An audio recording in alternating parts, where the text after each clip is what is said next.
اسلام محبت اور سلامتی کا دین ہے۔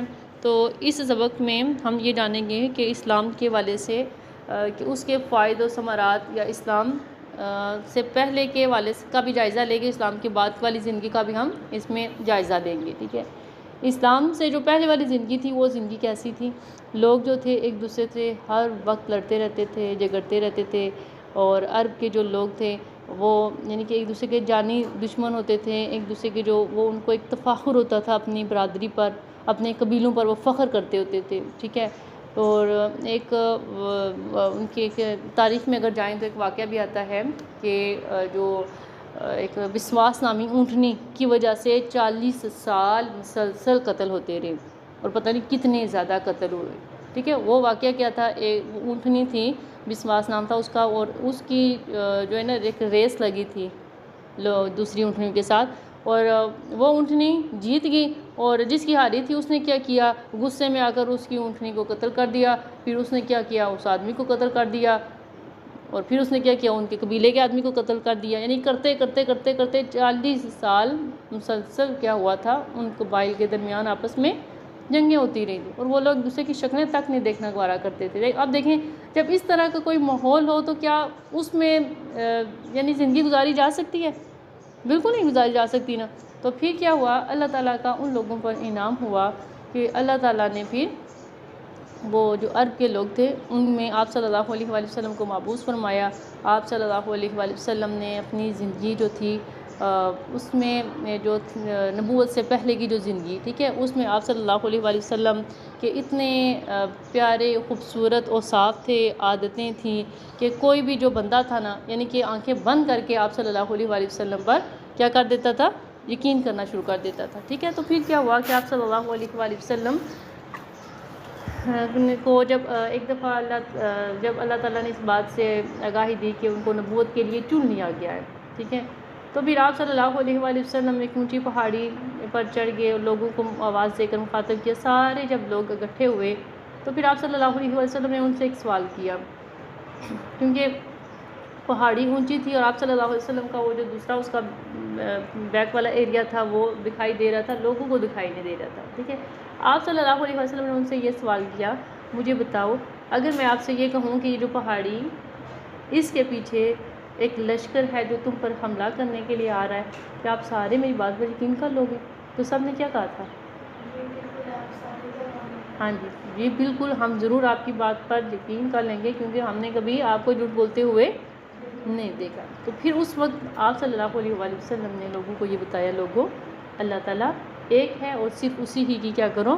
عبادت کرو۔ خیر، جو لوگ تھے وہ ایک بتوں کی عبادت کرتے تھے نا، ٹھیک ہے، تو جب انہوں نے یہ سنا تو پھر کیا ہو گئے تھے؟ وہ لوگ منتشر ہو گئے تھے، یعنی کہ کچھ ایسے حالات بھی ہوئے کہ آپ صلی اللہ علیہ وسلم کے جو رشتہ دار تھے خصوصاً، انہوں نے آپ صلی اللہ علیہ وآلہ وسلم کو بہت زیادہ کیا سنائی تھی؟ باتیں سنائی تھی، ٹھیک ہے۔ تو خیر پھر کیا ہوا؟ بہت سا پھر ایک زمانہ لگا، عرصہ لگا، لوگوں نے پھر آہستہ آہستہ جو لوگ تھے وہ اسلام کی طرف ہی آنا شروع ہو گئے۔ پھر جن لوگوں نے اسلام قبول کیا، پھر ان کے لیے بے شمار مشکلات آ گئی تھی، ٹھیک ہے، ان کو تپتی ریت پر لٹایا جاتا تھا، ایون ان کے کیا لگے اتنی مشکل وہ زندگی تھی جن لوگوں نے اسلام قبول کیا تھا، ابتدائی جو دور تھا، ٹھیک ہے، اور ان کے جو گھر والے ان کو یعنی کہ ہر طرح سے وہ نکال دیتے تھے، دعائیں دیتے تھے، یعنی کہ طرح طرح کے جتنے ان سے ظلم ہو سکتے تھے نا۔ ایک تو واقعہ ایک گزرتا ہے کہ ایک تو کسی صحابی نے اسلام قبول کیا، تو ان کی ایک ٹانگ کو ایک گھوڑے کے ساتھ، دوسری ٹانگ کو دوسرے گھوڑے کے ساتھ باندھ کر نا پھر ان دونوں کو مخالف سمت میں دوڑا دیا تھا۔ اب وہ دیکھیں وہ کتنا ایک قسم کا ایک مرحلہ تھا، اسلام کو قبول کرنا، پھر اس پر ڈٹے رہنا۔ وہ انتہائی اللہ تعالیٰ نے ان لوگوں کے بلند ترین درجات کیے، ان لوگوں کے اسپیشل جنہوں نے اس مشکل ترین دور میں کیا کیا تھا؟ اسلام قبول کیا تھا، ٹھیک ہے۔ حضرت سمیہ تھی، ٹھیک ہے، ان کو تو ان کے مالک نے کیا کیا تھا؟ کنیز تھی نا، ٹھیک ہے، تو ان کو تو ان کے مالک نے نیزہ مار کر، وہ بھی کہاں؟ شرمگاہ پر نیزہ مار کر ان کو ہلاک کر دیا تھا، یعنی کہ اتنے سخت قسم کے ان پر وہ ظلم ہوتے تھے۔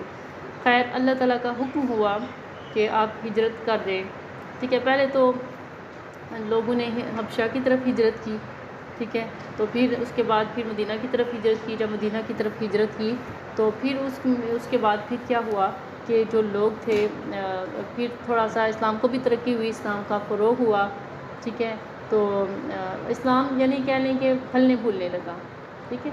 دوسری طرف جو قریش مکہ تھے، جب ان کو یہ پتہ چلا کہ اسلام تو پھیل رہا ہے، پھر انہوں نے کیا کیا، انہوں نے یہ سوچا کہ اب تو اسلام کا ان مسلمانوں کا بالکل ہی خاتمہ کر دینا چاہیے، ٹھیک ہے۔ تو پھر اس کی بھی خبر آپ صلی اللہ علیہ وسلم کو ہوگی، تو پھر آپ صلی اللہ علیہ وسلم نے بھی لوگوں کو حکم دیا کہ آپ بھی اپنے دفاع کی تیاری کرو۔ تو پھر ان دونوں کے درمیان، مشرکین کے درمیان، مسلمانوں کے درمیان پھر جنگ ہوئی تھی، اس کو غزوہ بدر کہا جاتا ہے۔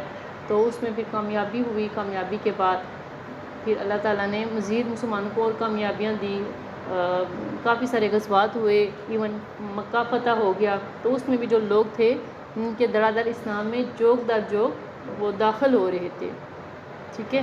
تو پھر جب اسلام میں داخل ہو گئے تو پھر کیا ہوا، یعنی کہ جو سارے جتنے بھی جو لوگ تھے نا، جو آپس میں ایک دوسرے سے نفرت کرتے تھے، دشمنیاں تھیں، وہ سارے کے سارے کیا بن گئے تھے، بھائی بھائی بن گئے تھے، ٹھیک ہے۔ پھر اللہ تعالیٰ نے بھی نا اس نعمت کو قرآن پاک میں یہ بیان فرمایا کہ وَاذْكُرُوا نِعْمَةَ اللَّهِ عَلَيْكُمْ إِذْ كُنْتُمْ أَعْدَاءً فَأَلَّفَ ہوتا ہے، لوگوں کے ساتھ اچھا سلوک کرنے پر زور دیتا ہے، اور اسلام یہ کہتا ہے کہ لوگوں کے جو حقوق ہیں نا ان کو اچھے طریقے سے ادا کرو، ٹھیک ہے۔ اور اس کے علاوہ اسلام جو ہے وہ دوسری جو چیزیں ہیں جیسے حیوانات ہو گئے، انسان ہو گئے، ایون نباتات، ان کو بھی اسلام جو ہے تکلیف دینے سے منع کرتا ہے۔ اس کے علاوہ جو اسلام ہے وہ ظلم کرنے سے بھی اور قتل کرنے سے بھی منع کرتا ہے، اور اس کے علاوہ اسلام کی جو بنیاد ہے وہ کس چیز پر ہے، عقیدہ پر ہے اور ایمان کی بنیاد پر اسلام کی یعنی کہ اسلامی اخوت کی بنیاد قائم ہے، ٹھیک ہے۔ وآخر دعوانا ان الحمد للہ رب العالمین۔